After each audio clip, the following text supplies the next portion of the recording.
It's been great to see the way that teledermatology has really been the seed for so many other specialist services in telemedicine because of the example it can set.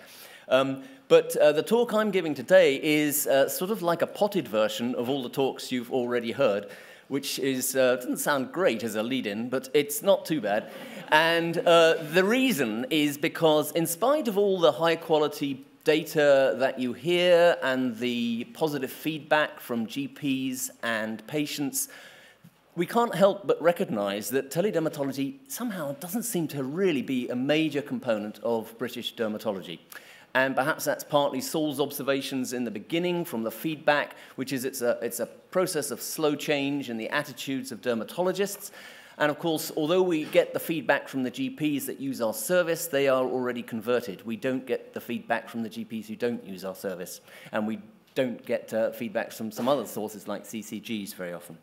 So I had to try and confine my brief to a limited scope.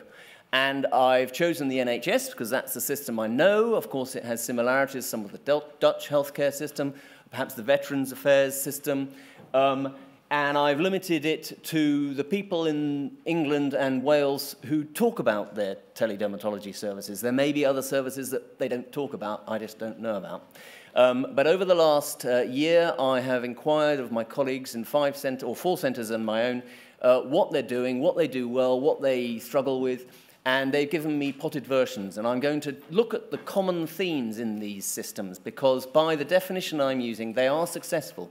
They've been going for more than 5 years. They'd see at least 1,000, and as you saw this morning, several thousand cases a year for many of them. And they're within the UK. So they're a peculiar set of parameters, but they're the ones we're using.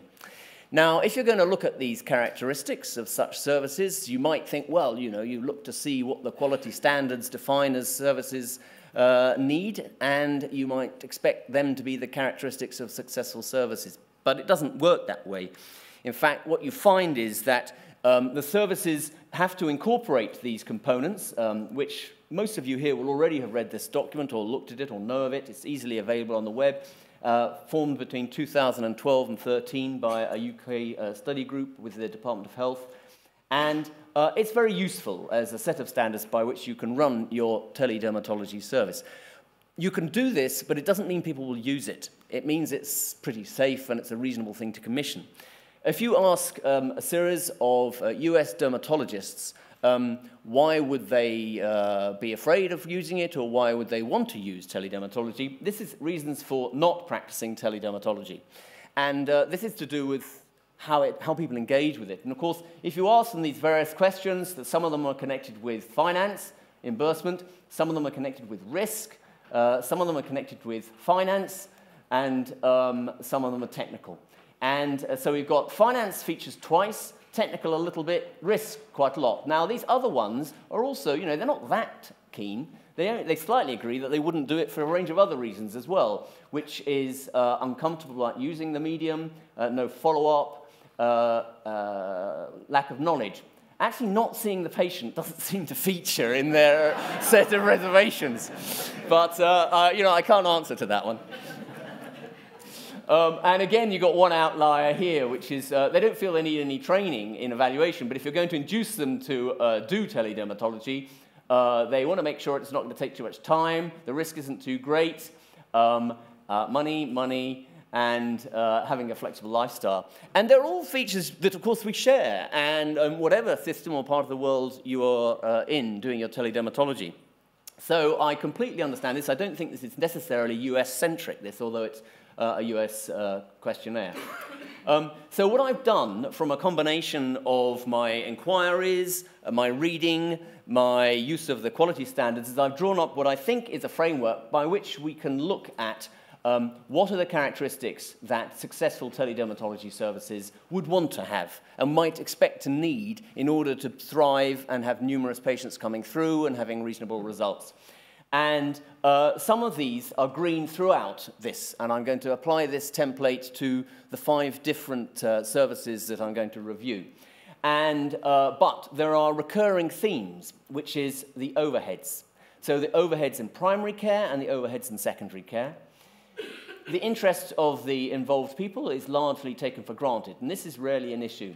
There are issues with respect to retrieval of data out of the system once it's been sucked in and used for clinical purposes. And if you can't retrieve it effectively according to keywords or unit numbers, then it's difficult to have a proper mechanism for audit other than just sampling process. And again, reporting on the activities of the system gets difficult. Integrating your system with your secondary care appointments or operating service is, again, another issue in some of these services. It has to have all these characteristics as well.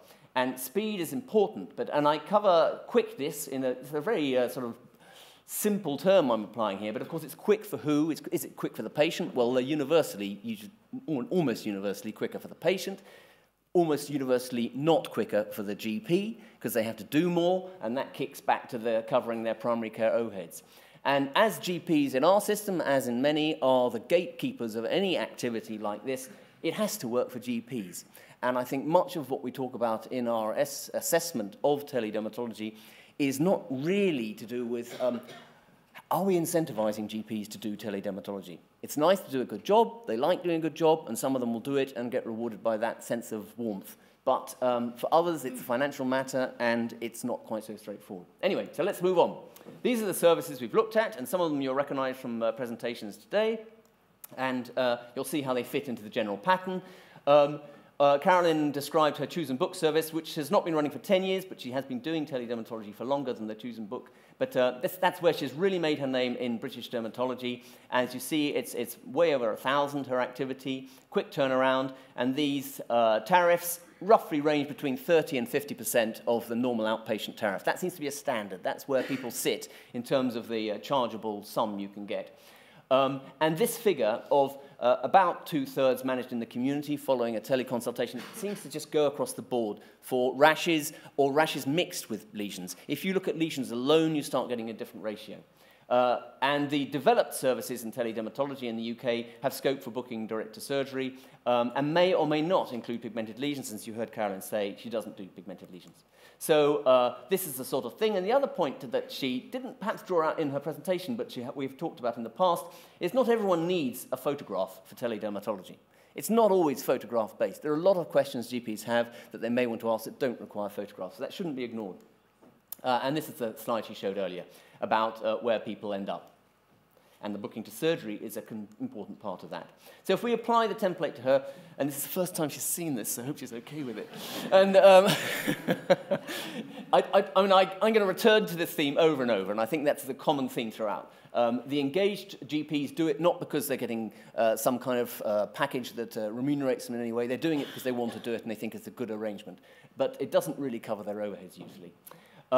If you're working in a system like Choose and Book, it's fantastic for integrating into the pathways, and that's why I put that in bold. The national referral system, and it's in the GP setting, it's in the hospital setting, it's got to be a good way of doing it. But it doesn't have any kind of mechanism for entering data that can then be retrieved according to fields that you've entered in. It doesn't populate a database with patient information. It just gives you the demographics it can pull up, or when they were referred, or how long they've waited, which is standard waiting times data. So that's not so good. And in my experience of Choose and Book, it's not, or e-referral, it's not as easy to use as some other platforms like an email. And hence, you get a bit of difficulty with not having data put in database forms of giving you measurable outcomes. You can sample it, and that's how you generally get your data out of it, or you can give it in waiting times terms. But it's great in many ways because it integrates, and that is its great strength. Cardiff has been doing an email-based service, and they've been doing it for 10 years as well, and they've done it very strongly in collaboration with their local photographic education system, because they run a medical illustration training course in Cardiff for medical illustrators. So they've got a very strong background in medical photography. They've been very outreached in terms of serving their GPs to make sure they do good photographs, and they have vast volumes here. And they have an unusual characteristic, which is they don't charge anything. And that's partly because Wales is different from England in numerous ways. It's just too long to go into. But their other system, which has proved popular, is that you get time off in lieu. So 30 consultations means you get half a day off. So the dermatologists are quite well incentivized with that. And that works well. And you do need people who are driving it forward by their teaching and by their enthusiasm within it. They don't specifically exclude pigmented lesions, so they are seen, but they have a low threshold for seeing pigmented lesions in clinic, and they observe that melanomas can be diagnosed later in a face-to-face after teledermatology, but it works the other way around, and they've seen melanomas told that they were okay in the face-to-face, but diagnosed later by teledermatology. So it works both ways, which we know, really, from the literature as well. They're worried, or maybe optimistic, that they're going to turn to a sort of choose-and-book type structure in due course, which may change the whole pattern and the fluency of what they're doing. So we'll wait and see on that one. So if we apply their system here, the GPs have to get around and do it. They have to take the pictures again. Now, the whole covering on the financial level is difficult to estimate if you're working in a system that people just give time rather than money. So I've sort of botched that one a bit. But again, email systems don't store data in searchable mechanisms, and so it doesn't populate a database, and that makes it difficult to have measurable outcomes. There is risk with seeing pigmented lesions. There's no doubt there is some risk. It's how you manage that risk, and I think you need to try and have in place some form of EQA system that will help you be sure that you are either double reporting or checking up on the levels of reporting on that. So there are some risks, perhaps.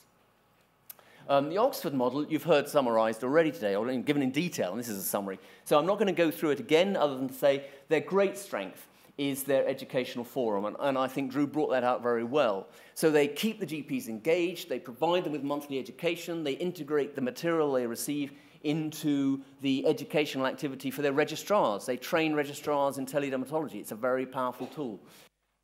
They also do see some pigmented lesions sometimes, but they also see a range of rashes, but they have this inbuilt EQA in a way, which is they do double report a range of their reports. And so they have some kind of well-managed risk strategy in there.